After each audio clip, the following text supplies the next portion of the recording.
Word, Maya. Good afternoon, everyone. My name is Maya Luria with TMC for Seniors, and we are going to continue on with our Heart Health Month. Today, we're going to be talking about understanding pulmonary embolisms and deep venous thrombosis, causes, symptoms, and treatment. I've got Dr. Vijay Doraiswamy here with me. He is with Elite Cardiology. He is an interventional cardiologist. Welcome, Dr. Doraiswamy. How are you today? Good. Thanks for asking. Thank you. I'm glad you're here, and I think it's really important that people know all about pulmonary embolisms and DVTs as well. So I'm going to go ahead and put your PowerPoint up for you so that you can go ahead and get started. Thank you, everyone, for coming. My name is Vijay Doraiswamy. I'm one of the cardiologists in town. And the topic for presentation today was pulmonary embolism, but I just want to include deep venous thrombosis also, because it's a family of, it's the same disease spectrum, and the lower severity is DVT, and the severe or more dangerous is pulmonary embolism. But they are very much interlinked. If you go back, deep vein thrombosis is clots forming in the legs and arms and also pelvis. People forget that we can form clots inside the abdomen too. And also, if these clots move to the wrong place, we end up something called pulmonary embolism. Okay. And by the way, if you're not able to hear me or if you have any questions, just raise your hand.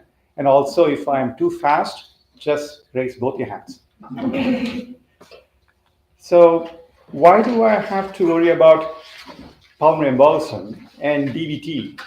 Because the disease spectrum, which we call thromboembolism, 1/3 will be diagnosed to have pulmonary embolism, which means 2/3 will have clots, but 1/3 will have clots in the lungs with clots in the legs or not. Okay, and it is the third leading cause of death. And there are many diseases sometimes or death sometimes are underdiagnosed because we presume it to be a blood clot or a heart attack, but based on data from CDC, it is the third most common cause. And also, if you have a PE, you can have 50% chance of having a long-term problem from the blood clot, either long-term sequelae of damage to the lungs or risk associated with taking treatment for it. Okay. To talk some numbers, almost approximately around 900,000 people are affected in America every year, and of which almost 100,000 will die from the blood clots.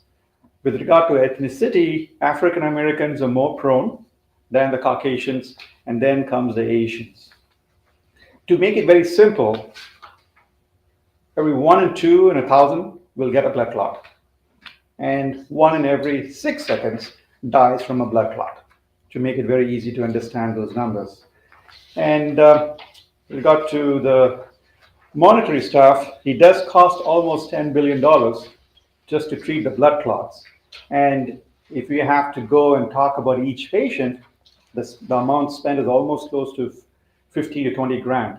And some of these patients will be readmitted, and this cost per patient increases. The reason why I'm putting these slides is the cost of heparin could be some pennies to $1 or more. And if you use those appropriate treatment options, we can cut down both the cost associated with these treatments once they get obviously symptomatic, and also will help the healthcare. So these numbers help to understand a little bit of the dynamics of what are we going to face and how to prevent it. So how does a blood clot form? There are, we call it virtuous triad. 3 factors have to come into play to form a blood clot. 1, the vein is not, or the place where the blood is pooling is not healthy. It's been stretched out, or it has an injury from chemicals, and then the blood stays there for a while, and the blood stays longer, then it becomes a little sticky, and it can form blood clots. It's like you having a cut, and you wash it off, the blood goes away. But if you don't wash off the cut, the blood slowly forms a clot. It's a normal human tendency to form blood clots, whether outside or inside. But these 3 factors have to be there to form blood clots. So I know I'm talking blood clots. How does a blood clot look like? This is how the blood clot looks like. It's made up of cells and a lot of wires, which is called fibrin, and some cells. And when the blood clot is very new, it is red in color with a lot of cells. As slowly time goes by, I will show pictures down the line, the color changes. But just to make sure, this is how a blood clot looks like. It's a microscopic view of a blood clot. I thought I'll show this before we talk more about blood clots. So there are factors which predispose us to have blood clots. As I said, 3 factors needed. 1, blood is standing, not moving. And 1, the blood is very sticky and there is some injury. Regarding injury, smoking is a factor, and even other chemicals we inhale can also injure the endothelium of the blood vessels. Of course, we know smoking causes heart attacks, cause strokes, because they affect the endothelium, and they can also affect the endothelium on the venous side and can cause problems. Also, when you have heart or lung diseases, the blood doesn't flow fast, and that can affect the blood stasis. But before we move on to next step, in this causes spectrum, I would like to focus on 3 important things. 1 is cancer. As we all get older, the chance of hitting a cancer or heart problems or any other disease spectrum increases. So 1 in 5 who have a blood clot or something to relate it with cancer or its treatment. So we have to have a very high predisposition for any symptoms when we are treating with these conditions. And it's mostly in the first few months after being diagnosed or going treatment for cancer. And if you have a cancer and you have a blood clot, the survival rate becomes less. Go ahead, please. So cancer has a lot of diseases. Do you have some that you rule out and some that are particularly? So in general, it's a good question.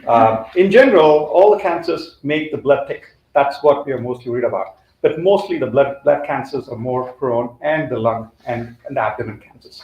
Because in the abdomen, I think it causes more stasis and it can cause problems. And the blood cancer makes the blood thick and can cause problems. And also they affect the blood to make more prothrombotic chemicals and makes it sticky. So it's not the treatment.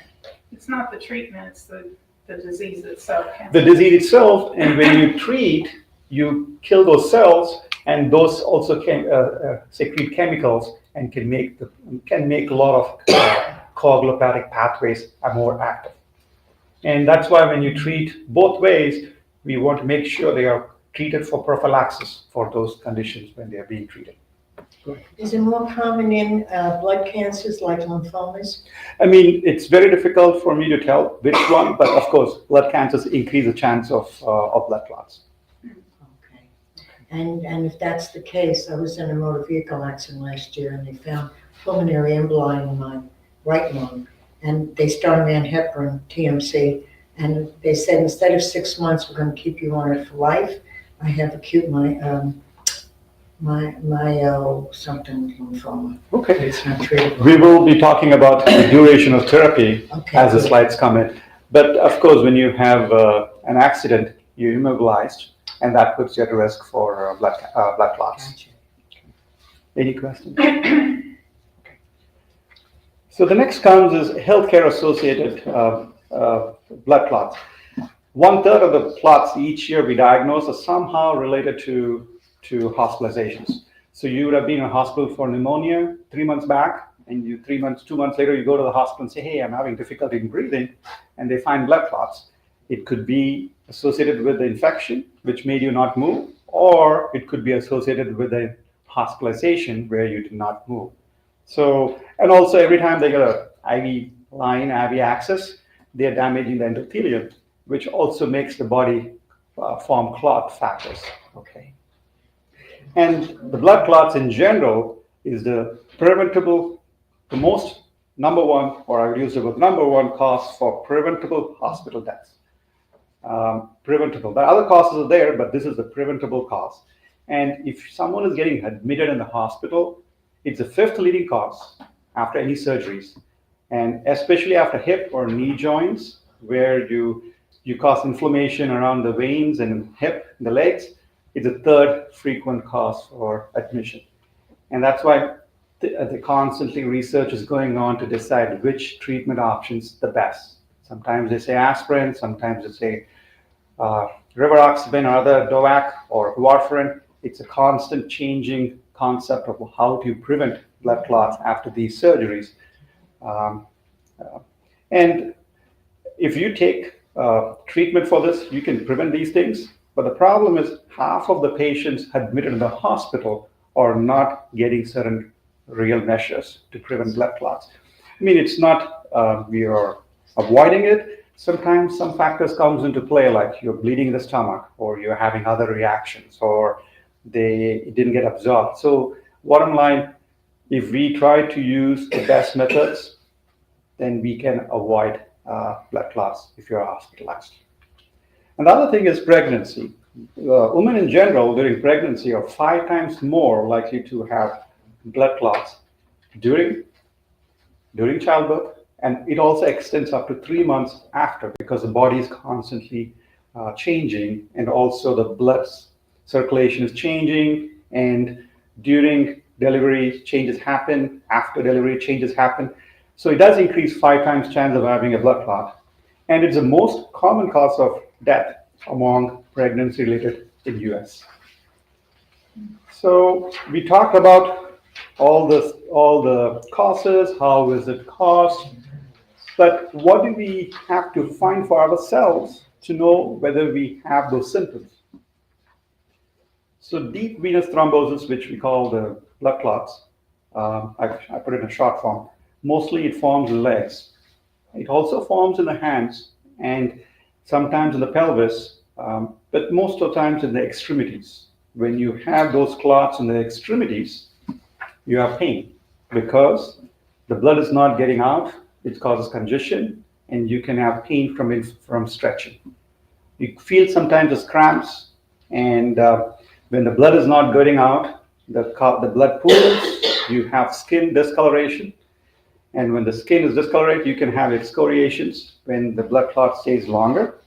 And also because of the inflammation and a lot of blood there, you can have change in temperature. Mostly warmness, but sometimes you can also have cold extremities too. Okay, that's regarding blood clots forming in the legs. Of course, if you form in the arms, you can have the same problem of swelling, discoloration, and warmness. When these clots migrate to the lungs, then you have a different spectrum of problems. On top of this, you can also have shortness of breath. You can have, because these clots are affecting the blood flow in the lungs, you can have irritation from those clots, and you can have coughing, or you can have damage to the lungs because of the damage from lack of blood supply, and those can cause inflammation and coughing of blood, and can cause chest pain from coughing or damage to the lungs. And when you have all these things happening, there's less blood supply to the heart because it's being backlogged in the lungs. Your heart tries to go fast. And when your heart is trying to go fast, you feel sometimes palpitations, and sometimes arrhythmias are provoked when the heart is trying to pump faster. And when the blood is not coming out from the heart because it's got backed up in the lungs, you don't get much blood going to the brain, and you can have lightheadedness or dizziness. Okay, we talked about the clot. When it is fresh, it is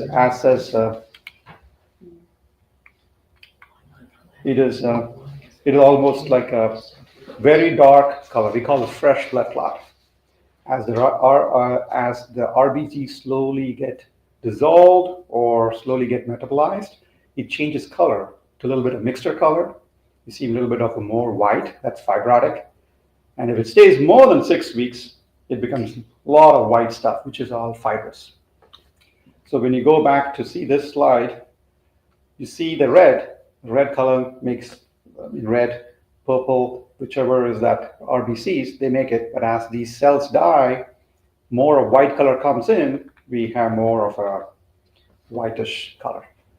When you get more of the whitish, it means it is more going to be fibrotic. We call it fibrotic, and it goes more sticky to the vessels, and it becomes very difficult to take them out in general.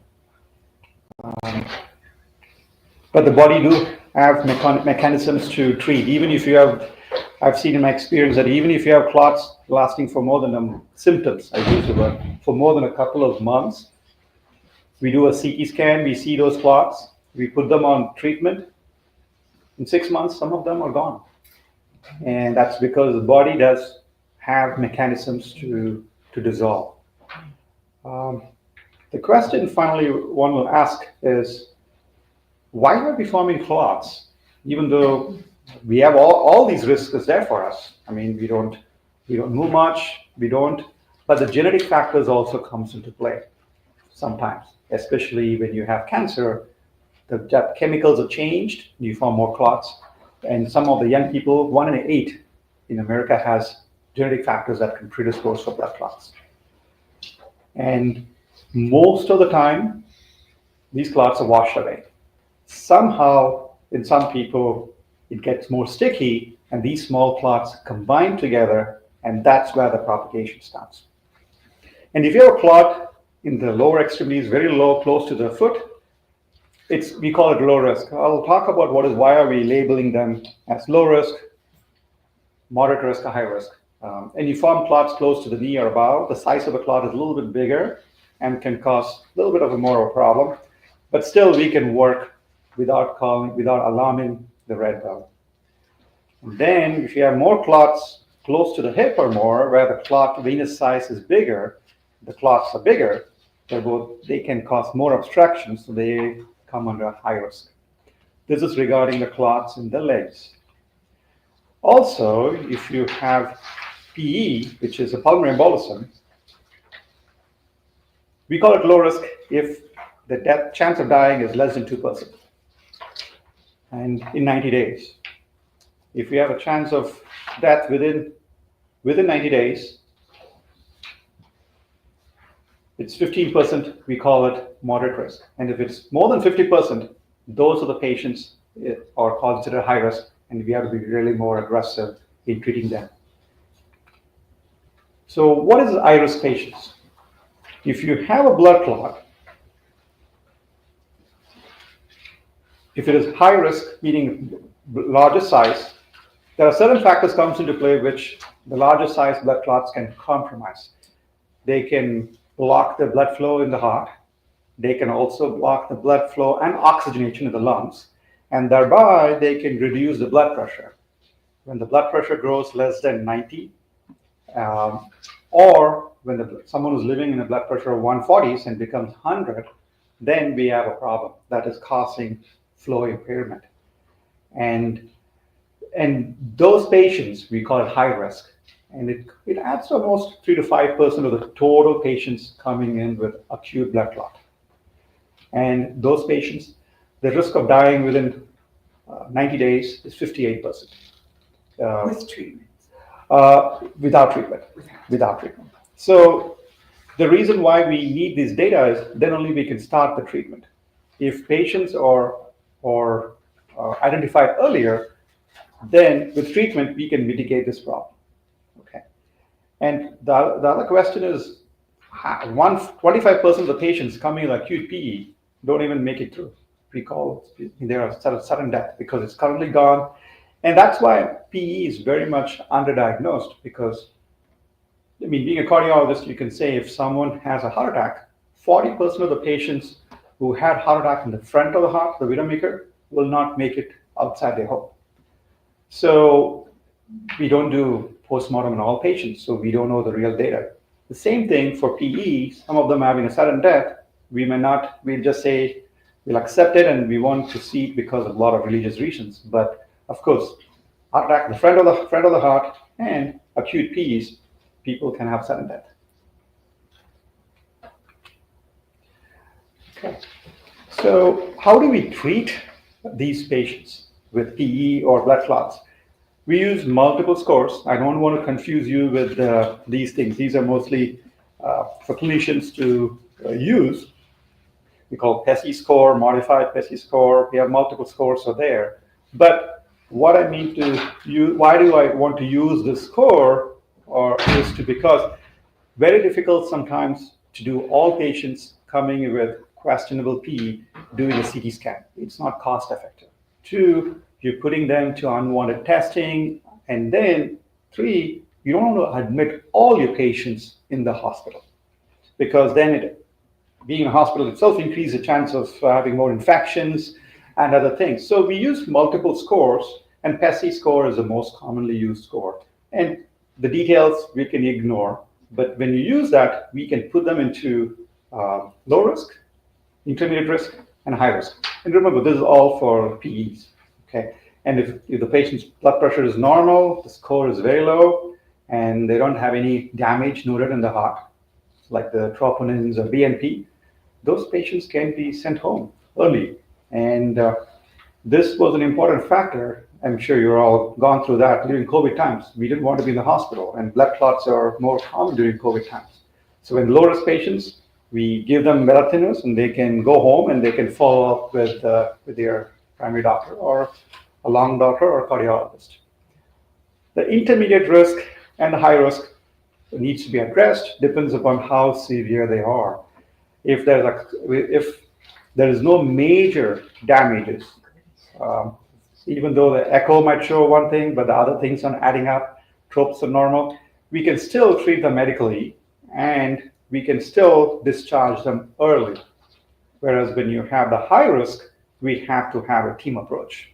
Certain places have, they do have a team called Pulmonary Embolism Response Team. It's called PERT team. Some big universities, they started in Massachusetts, and then it's slowly evolving, where many team members are involved, a radiologist, a cardiologist, a pulmonologist, an intensivist, and they decide how to approach if a sick patient with a PE comes to the hospital.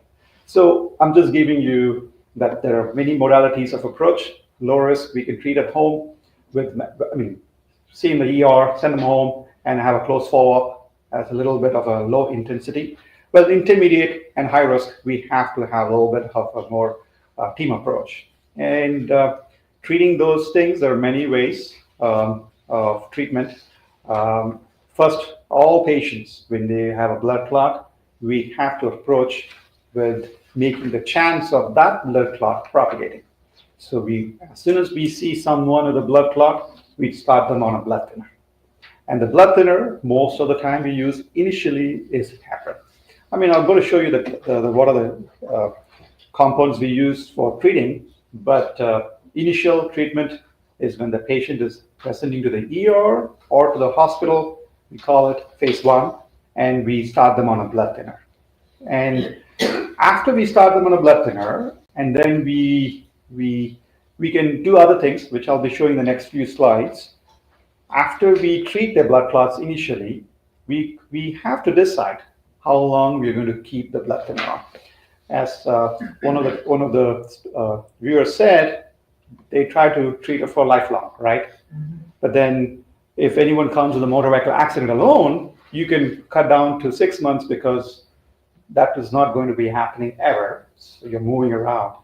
So we call the first treatment phase as primary treatment. All patients, when they have blood clots, we have to treat for 3 to 6 months.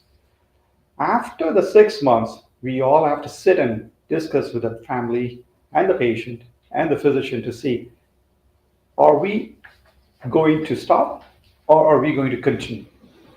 It's a very important discussion, because sometimes you have surgery and you're bedridden and you form a blood clot. And then after that, you're walking, moving, you don't have any issues. Why do you have to take an extra risk of taking a blood thinner and make you bleed more? So that comes into play. But is that bleeding is more of a risk, or having more blood clots down the stream is more risky? Mm-hmm. So if you have a blood clot and we don't know any cause, there is no cause at all, it's randomly formed blood clots, the chance of forming a second blood clot in the first year is almost 20%. 5 years is almost 20%. So anything more than 5% especially more than 15%, we call in medicine high risk. Okay, so if you have a 20% chance, we always tell them you need to be on a blood thinner for life. So, but not everyone can be on a blood thinner. So it's a decision you have to make with the team, with the patient involving, the family involving, because if patient stops a blood thinner and patient falls and has another clot, the family has to be, indirectly they get affected. Or if the patient is taking a blood thinner and falls and hits the brain hits the head and has a brain bleed, then the family has to deal with the patient. So I always tell all the patients, are you ready? Is your family ready? Long term, short term. And sometimes you also come into a gray zone. It becomes difficult to make the right decision because you feel the patient has to take for life, but you know this patient is going to fall very frequently and is going to have more risk of falling.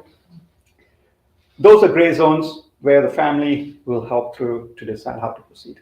Okay. So as I said, initially you treat with the blood clots. Treat the blood clots with blood thinners. There are many modalities I'll show in the next few slides. But then first 3 to 6 months, we call it primary treatment, after which it's a decision between the family, the clinical condition, and the current data for how long you can treat. And for the blood thinners, we use, of course, you're all familiar with heparin. When you go to the hospital, they put it in the tummy to prevent you from having blood clots. And of course, you're aware with Coumadin. But we do have other medicines lately in the past 10 years that are not as cumbersome. When you go to the hospital, heparin, low molecular weight, because we don't know how long or what treatment, what other things are being planned. So you stop a heparin, 2 hours later, the blood thinning is resolved. So they can proceed with any surgeries, plans. Low molecular weight, every 12 hours we can inject. And even after 8 hours, we can decide to proceed with the procedure or not.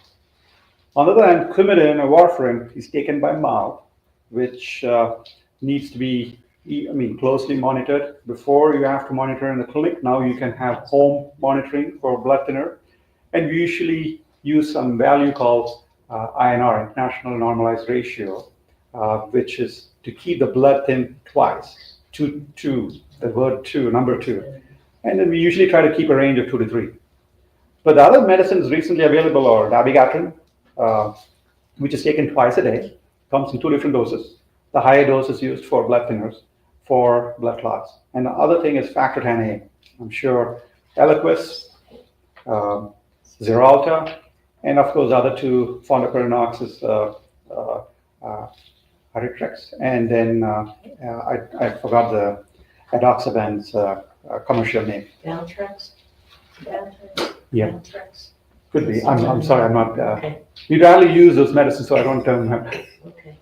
But of course, the problem is that some of these medicines are cleared by the kidneys, some of them are cleared by the liver, so we have to decide which one suits which patient. So example, if you have a kidney failure or kidney problems, you can't use rivaroxaban because it accumulates in the body. And you have liver issues, Eliquis may be a problem. If you're on the heavier side, Eliquis dilution has a problem. So it's a decision to decide, depends upon the medical condition. Is Brilinta one of the medications that we use? So it's a good question. So we categorize the blood thinners in general as blood thinners, but there are many categories of blood thinner. One is antiplatelet, which we use for heart attacks. Because it's on the arterial side, we need most of our antiplatelet treatment. Aspirin, Brilinta, or ticagrelor, or Efient, or those medicines used to prevent blood clots in the arteries. They're not called blood clots, but we call it blood thinners on the arterial side. But on the venous side, where the blood pools, in the arterial side, the blood is being washed faster because of the flow. In that situation, aspirin is not a great pill, and Brilinta or Efient is not the greatest pill. So to answer your question, yes, Brilinta is a blood thinner, but is not the type of blood thinner we want to use for the blood clots forming on the venous side or on the atrial side. Up to the ventricles, we don't use it. Okay. That answer your question? So when you take all these blood thinners, of course, they're great to prevent blood clots, but they all come with a side effect, which is bleed. Many associations or literatures have tried to quantify the bleeding risk, because they have to quantify the bleeding risk as minor bleed, major bleed, and minor bleed, you have to have this much amount of hemoglobin drop, this much amount of hemoglobin, blood transfusion, but it's mostly theoretical for research purposes.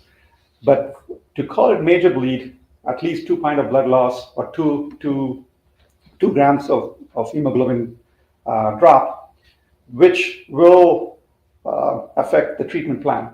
And most of the currently the hospital committees or credentialing committees, they follow these blood loss.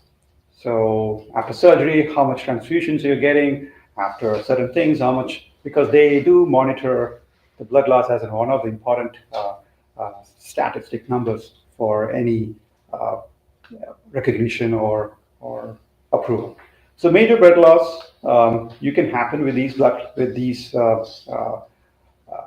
thinners.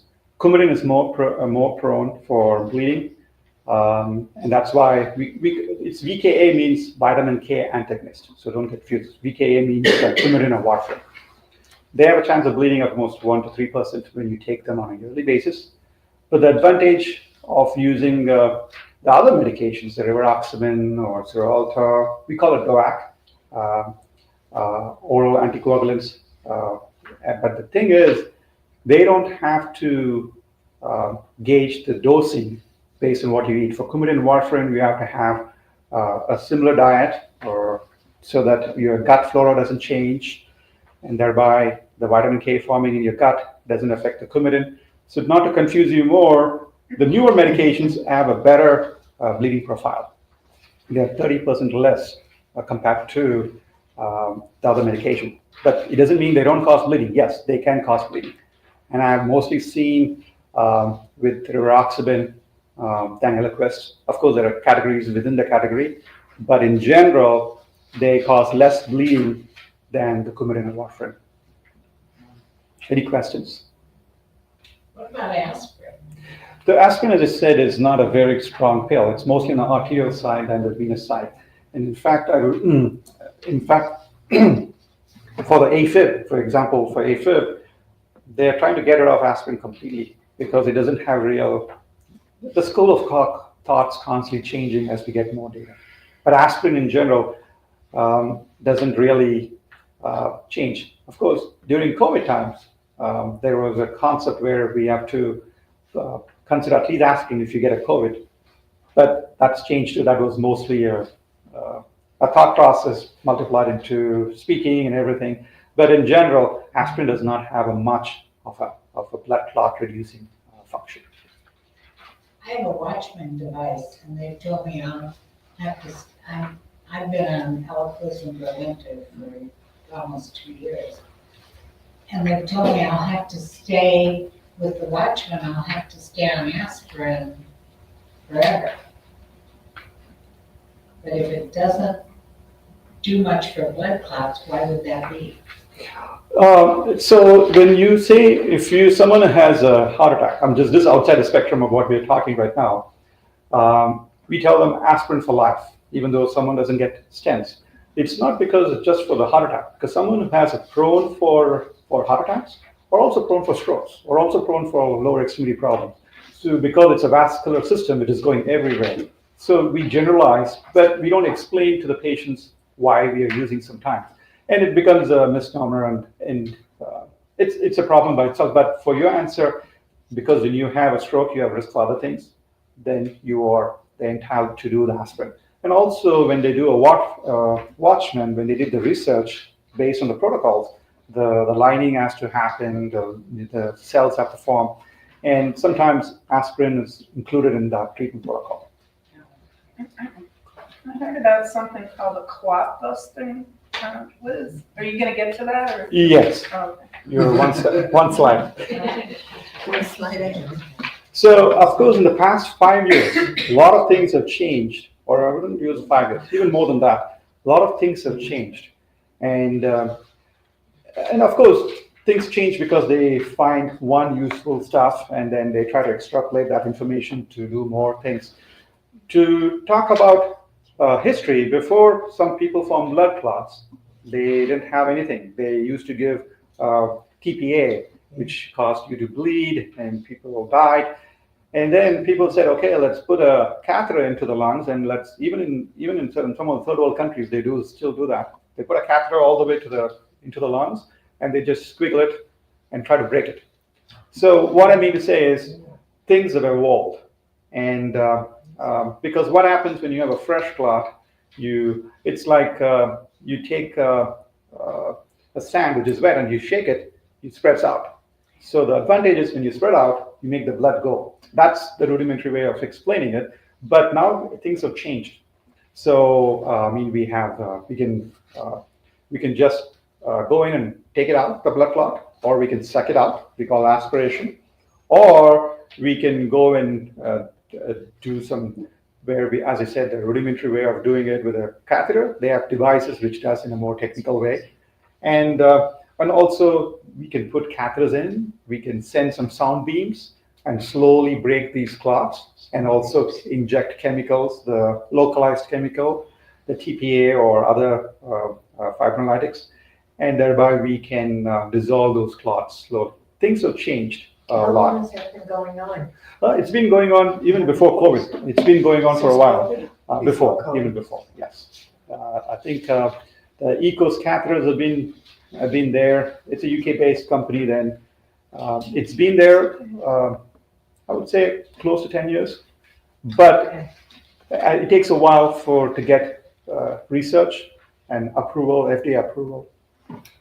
Go My ahead. husband had a severe stroke. We were driving home cross country. This was in 2004. He was 70, and he couldn't talk, and he didn't have use of his right side. By the time he got to the ER in Deming, New Mexico, they gave him TPA at 4 hours.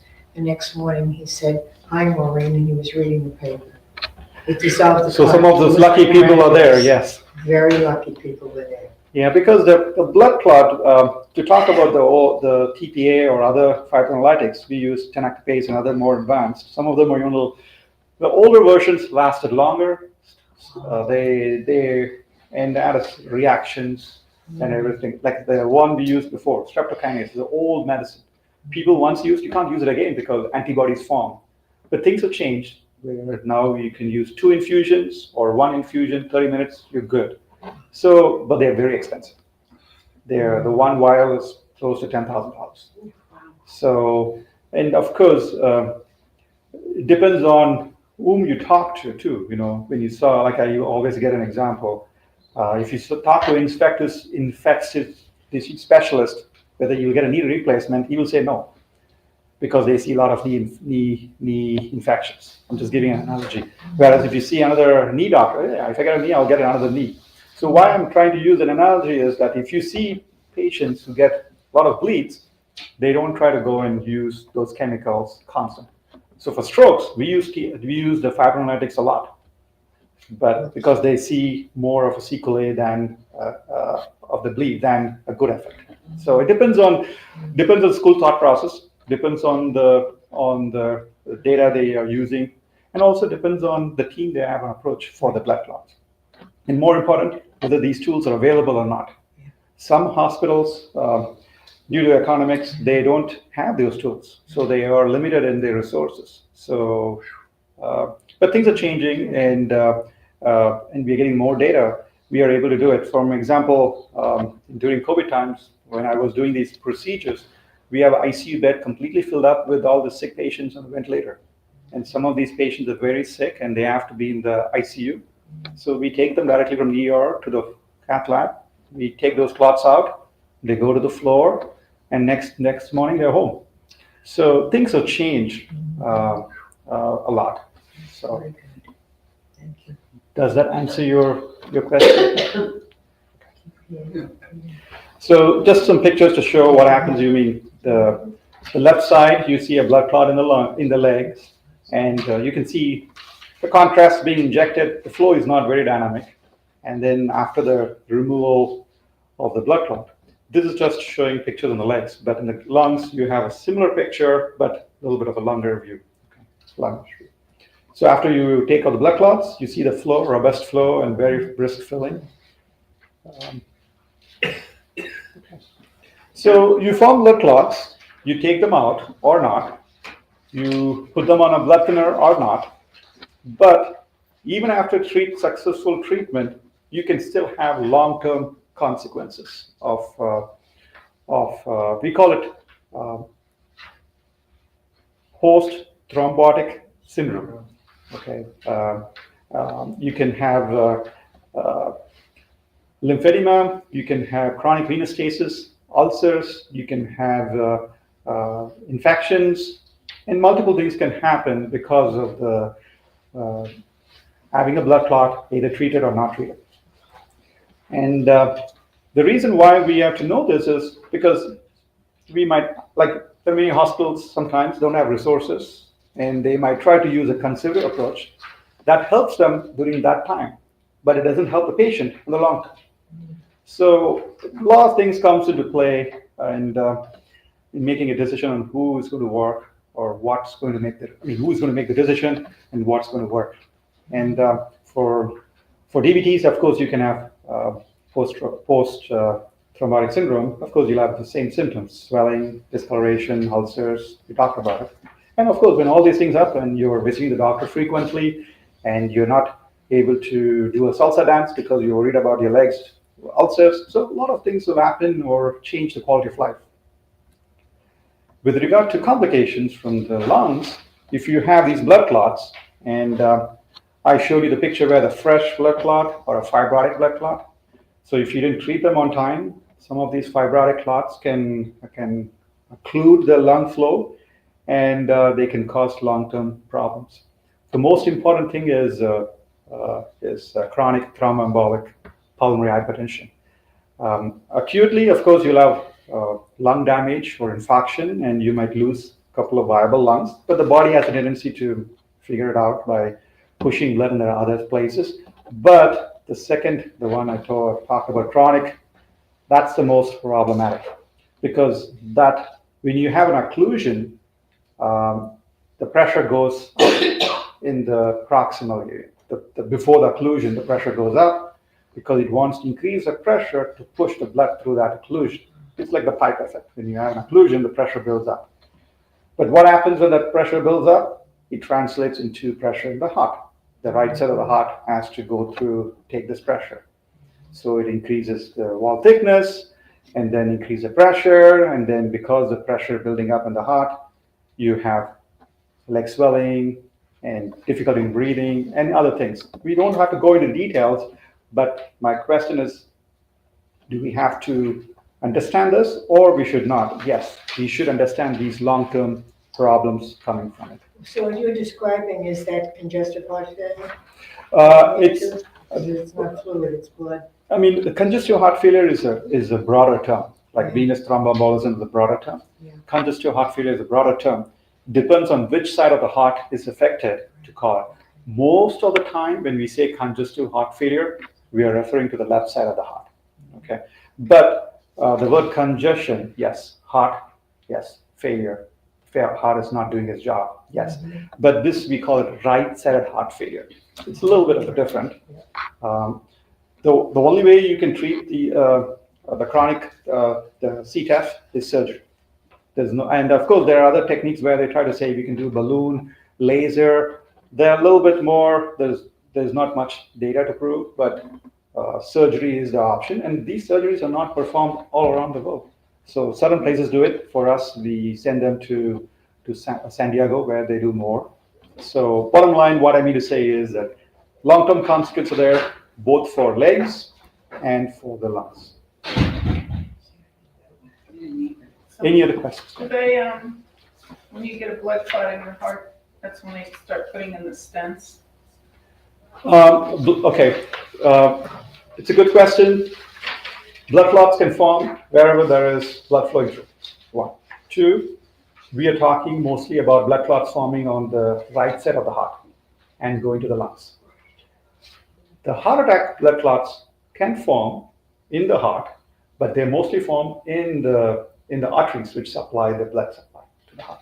Okay, what's the disease when your body makes way too many red blood cells? I forget the name of it. It's polycythemia. Yeah, so, If it's genetic, it's Vera, and multiple versions are used. Yes. so I know somebody that has that, and he had multiple heart attacks. Every time he got one, they put another stent in, so he's just full of stents. So the concept about stents is we have to acutely take away a problem, or we can treat that chronically with something else. So probably you would have got stents because he came late and it was causing problem. It's difficult to tell, but most of the time when someone has polycythemia, we try to, of course, work with a hematologist and see what is contributing and treat with keeping the hemoglobin less than 20. There are many factors which can make that. Sleep apnea and everything can contribute, but Sleep apnea? yes, when you have sleep apnea, your oxygen is not there, body makes a lot of hemoglobin. But to answer your question, yes, blood clots can form on the other side, but mostly the topic today is about blood clots on the right side. Does that answer your question? Okay, so we know that it's underdiagnosed. We know it's a serious problem. Yes, it is preventable. So I would expect, or at least end of this talk, you will have to ask these questions to yourselves or to your doctor. So when you have a blood clot, you go to the hospital, you need to ask this question: where is the blood clot? What is causing the blood clot? And how long it's been there? And is my symptoms adding up to that? Or anything else I need to do to prevent it till I don't die? And then what are you going to do for me? What treatment? Are you using the best available treatment? Or you want to send me to a different hospital where they do the best? And also to know how long the blood's going to stay or blood clot's going to stay. And if gone, what can you do to check whether it's gone? And how do I avoid it in the future? And what are the follow-up checks I need? And also anything I need to change in my lifestyle to avoid this from happening. So this is a question you will ask yourself, to the doctor and the team when you end up in the hospital blood clots. But if you end up in the hospital for any reason, always talk to the doctor and say, hey, am I taking the right treatment to prevent a blood clot? And what are you doing to make me not to get the blood clots? Remember, we talked in the first few slides, 1 in 5 blood clots is somehow related to hospitalization. So, and it's always worth to know that you have a risk and how to approach it. And when you ask these questions, you should get an answer from the team, the nurse, or the doctor. And also, if no one answers, just call the administration. They should be able to get you that you are getting the state-of-the-art treatment in wherever you end up with. And also talk to your primary doctor too. Any questions? I was surprised. I thought a blood clot would look like that. I'm surprised at how long.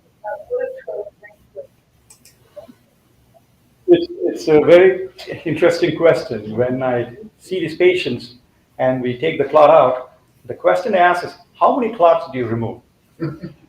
It's like asking a question, how many branches are there in the tree? Depends on the big branch or small branch, you know what I mean? So the clots can form in the legs. The legs have long veins. The clots can form in the pelvis, okay? And clots can also form in the hands. It depends on where the clot's forming. What does it look like in your hand? No, it's along the veins. So the veins in the hands are not too big, okay? Whereas veins in the legs are big because they have to involve a bigger muscular and also have to fight the gravity, and so they are bigger, dilated, and so it depends on where the blood clots are coming from.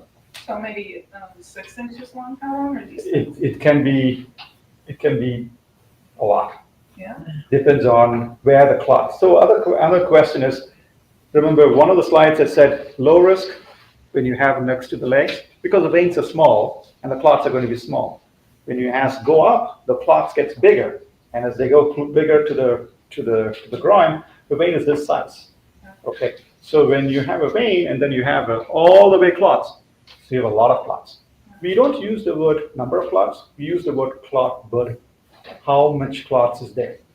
So a lot of clot burden, smaller clot burden. When you have clots here, smaller clot burden close to the ankle. When you have higher, it's a bigger clot burden. And I mean, sometimes we clean up the lungs, we take up most of the blood clots. We can't take all the blood clots. We try to get as much as possible. But then the question is, hey, I have clots in the legs, what should I do? It depends on where the clot broke up. Did the clot broke up in the thigh or broke up below the knee? So we call it anything below or close to the popliteal, where the knee, we call it moderate or low risk. We don't have to worry about taking them out. But if you have clots all the way up here in the pelvis, those are the one dangerous ones because they have a lot of clot burden and they can cause problems. Does that answer your question? No, but that's okay. I wanted to know how long they were, but. It depends on the technique to take the blood clots too. So if you have like a 12 French, or let me use, you see your pinky? Mm-hmm. If you use a catheter that size, okay, you can get the same clot all along the length in a very thin, long thread, okay, or small pieces. Whereas if you take the size of the thumb, there are catheters which use the size of the thumb, we go and suck it at 24 French, and you can get a bigger, thicker clot. Because these clots are all a little bit friable, so when we tuck it out, they will adjust to the catheter size and come out. So, does that answer your question? Yeah, it's interesting. So it depends on the technique. We're going to do online questions first. So thank you, Dr. Doraiswamy. I do have a couple of questions that came in. One was you had made a comment about the impact of obesity on Eliquis effects. Can you just say a little bit more or clarify what you were talking about as far as Eliquis? Yes, I know it's a very important question because Eliquis has a lower bleeding profile than the rivaroxaban. And I think pharmacologically, I think my judgment is when they introduced the Eliquis, they did the right choice of doing twice a day. Whereas the rivaroxaban tried to use it once a day to sell it better, but then they increased the dose, thereby make them to bleed more. But that's out of topic. But the question for you is why obesity and Eliquis? Eliquis has a distribution in the fat cells. So when you use it on a heavier patient with a higher BMI, the efficacy of that medicine goes down. So in that situation, we try to use rivaroxaban because the literature says that if you have a higher BMI, the efficacy of the medicine is a little bit drops down with Eliquis. Okay, thank you. When if you've had a blood clot before, how likely is it that you will continue to have more? So it's the risk factors comes into play. When you have, like example, I had an accident and you're a minor accident and you're bedridden for a month or two, the chance of having a blood clot decreases when you start moving. On the other hand, you have a motor vehicle accident and you're bedridden for many months, and then down the line you're not going to be mobile at all. That puts you at a higher risk of blood clots. So to answer your question, anything which is reversible factor, you can stop in 6 months. Anything which is going to prolong, the condition is going to prolong, like genetic factors, or you're on the obese side and you're not moving much, and there's no scope for you to move, and it's getting really deteriorating because your knee's gone up, and then other medical problems are adding up, your heart failure is picking up. In that situation, if you stop, you're going to add problems to the already existing problem. So it's a moving target, and that's why it has to be a decision with the family, patient, and the physician to decide how am I riskier if I stop, and if I stop, what are the options I have? There are out-of-box options where people check D-dimers, but it is not recommended at all. But someone wants to stop, and you don't want them to have blood clots, they're going to have another surgery. We have to have a decision about how to approach those things. Okay. And what options are there for prevention? Let's say if you sit for a long time, whether maybe you're traveling, I know, long haul flights on airlines or just for work, that maybe doesn't involve medication? Is there some things that you should do preventatively, for instance, if you're going on a long trip, to avoid that? So I recently had a patient who his daughter found a job in Seattle. She had a dog which is more than 80. I don't know, there's some limitations for airline travel for dogs. So he took the dog, but he didn't stop anywhere along his ride to Seattle. So he came back, short of breath. He had shortness. I mean, he had a PE, and we treated him up. So I'm just giving you that scenario to explain. Yes, anything when you don't walk. They use the word 8 hours for long haul flights, but I think anything more than 5 is considered risky. And also when you're driving, they always say at least an hour or two, get out, at least an hour, get out, move your legs. More you sit and cross your legs is where you have a chance of forming blood clots. And of course, I tell all my patients, when you're having any long travel, put compression stockings. Because the blood flow, most of the clots form below the knee first, in the sinuses, and then they propagate. So if you keep those sinuses from accumulating blood, keeping the stockings and collapsing, then you have a less chance of blood clots. And if there is a patient who had a blood clot before and he's going for a surgery, it's a difficult decision, but I always tell them, talk to your surgeon and say, hey, you had a blood clot before. Watch you do anything different this time. Yes, if you have blood clot, you have a chance of having another blood clots. Yes, if you have recurring symptoms or if you have genetic problems, but you can do certain things to reduce it. And that's why I always, when you get admitted in the hospital, ask the doctor, hey, what are you going to do for my blood clots if I form? And those things will help. Compression stockings, talking doctor, heparin, and other things. Yeah. And so compression hose, which is something that people can just buy over the counter, of course. When they're sitting in their seats, should they also be, trying to move their legs around every hour, or, doing some sort of exercises in order to sort of keep the blood flowing as well? Yes, they always say that if you're long haul flights, even in long haul flights, or when you're driving longer, getting out, moving always makes a big change. And other thing is, it's where the angulation of your legs are. If you cross your legs, you're compressing one vein, because the veins are behind, on the bone below. So that can cause more compression. 2, the angle in which you sit. We sit a little bit 90 degrees or forward, you're causing more of a bend in the veins in most cases. And multiple factors comes into play. I mean, physics, the geometry of the blood flow.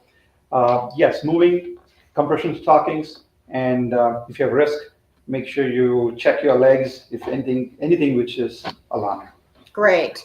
Now, Dr. Doraiswamy, I know you perform surgeries at TMC or TMC Rincon. Can you share, and where is your office located as well? Yeah, I used to do most of these procedures in St. Joseph, but I'm mostly now in Rincon. We're trying to bring a program there, but I do at Northwest. I do, my own practice. So TMC Rincon is where you go. And if somebody is interested, the phone number is 520-638-2222 for your office. I want to thank you so much for being here today. I am going to wrap up with our online audience, and I will turn it over to you for any in-person questions. Thanks for being here, Dr. Doraiswamy. Thanks again for attending today. We look forward to seeing you again. We have a presentation on Thursday, February 20th at 10 a.m. And that is Why Water, the Benefits of Aquatic Exercise. That'll be with Kristen Smith. She is a physical therapist with Tucson Orthopedic Institute. If you're interested in that class, please give us a call. The phone number is 520-324-1960, and we'd be happy to get you registered for either in person or online. We'll see you soon. Thank you.